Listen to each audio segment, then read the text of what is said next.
Hi there, it's Ernest from Trip Astute. In this video, we're reviewing some travel tips for your next beach trip. Also, we're going to tell you how you can win a free Lock-Tote Flax Sack sport bag.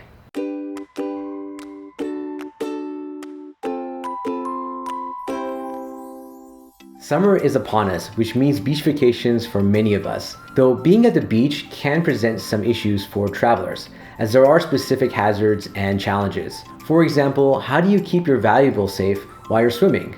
Or how do you pack towels without using up all your luggage space? Today we're going to review some tips and tricks that can help make your next trip to the beach a little bit easier, safer, and more enjoyable.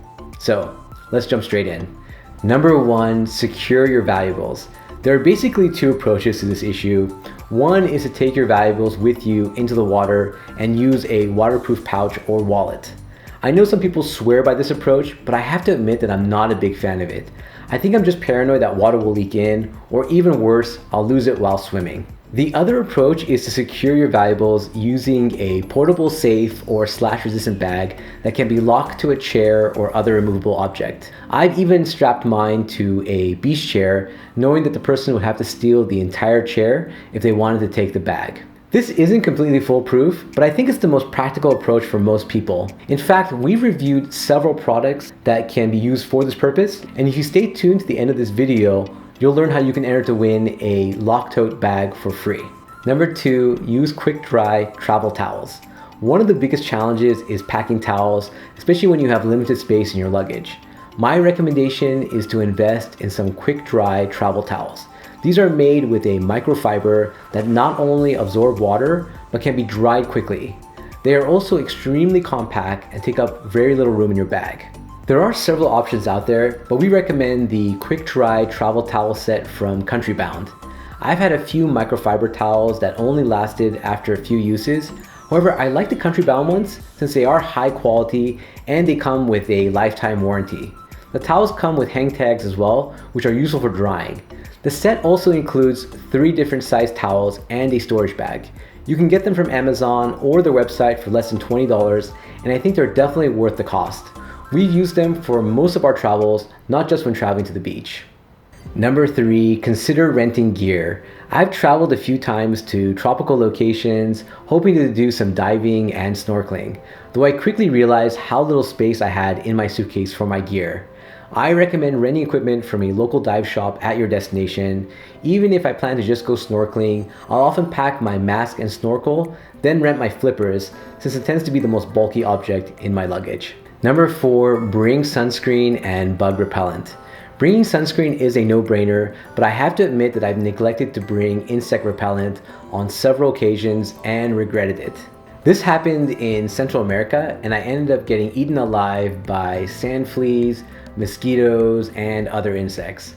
I think I'm a mosquito magnet in general, but I still recommend bringing some just to be safe. If you need more info or recommendations on repellents, see our video on the topic. Number 5, watch out for rip currents. This one is so important. So many people die every year after being swept out into the ocean by strong rip currents. It even happened last year in Los Angeles. Rip currents, or rip tides as they're sometimes called, are long and narrow channels of water that flow from the shore to the ocean. If you get caught in one, you'll feel like you're getting pulled away from the shore. In fact, you can usually identify rip currents when you see foaming water and debris that seems to be pointing toward the ocean. If you get caught in one, don't fight it. Go with the flow, and once you feel like it's not pulling you anymore, swim parallel to the shore to escape the current. Then start swimming back to shore. The biggest mistake is to try and fight the current, which will only exhaust you, especially if you're not a strong swimmer. It's worth mentioning that rip currents can also occur in large lakes, so be very careful. Number 6, wear sunglasses and avoid losing them.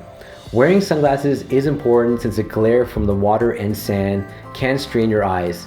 I love polarized lenses too, since they often let you see into the water by reducing the glare. If you want to see an example of what it looks like, check out our video on polarized lenses. One thing to be careful though is that it's easy to lose sunglasses in the ocean.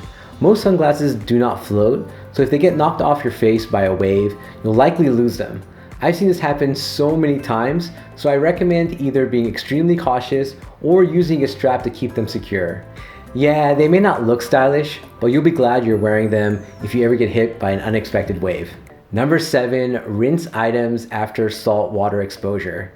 If you wear your sunglasses or watch in the ocean, you'll want to rinse them with fresh water once you're done swimming. Even if your watch or sunglasses are waterproof or resistant to corrosion, it helps to prolong the life of your belongings by rinsing off the salt. Number 8, carry water in an insulated bottle. One of the things I hate is bringing bottled water and having to drink warm water since it's been around the hot sand and sunlight. I recommend getting an insulated water bottle that will keep your water nice and cold even at the beach. It's also a lot better for the environment. We did a review of the Swell insulated water bottle a while back, so check it out if you need more information. Number 9, consider wearing Aqua shoes. I've been in situations where I've been to a beautiful beach only to find that it's more rocky than sandy. This can make for a painful and sometimes dangerous situation when entering the water. In this situation, I recommend getting some inexpensive Aqua shoes to protect your feet. They're an easy way to keep your feet from getting cut and scratched, and you can use them for boat trips. Lastly, I mentioned that we were doing a giveaway.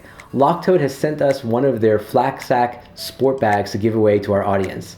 The bag is a lightweight version of their Flak Sack 2 and is worth $100. Just head over to our website to enter. You don't have to purchase anything, but there are multiple ways to enter and gain entries. By signing up for some of our social media channels, you'll earn extra entries into the contest. The more options you complete, the more entries you'll earn. And of course, there's no pressure to enter. We'll randomly select our winner on July 7th.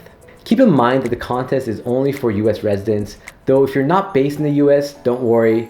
We'll have more giveaways soon, so stay tuned. I want to send a big thank you to Locktoed for generously sending us a bag for the giveaway. If you haven't seen our review of their premium Flak Sack 2 bag, check it out.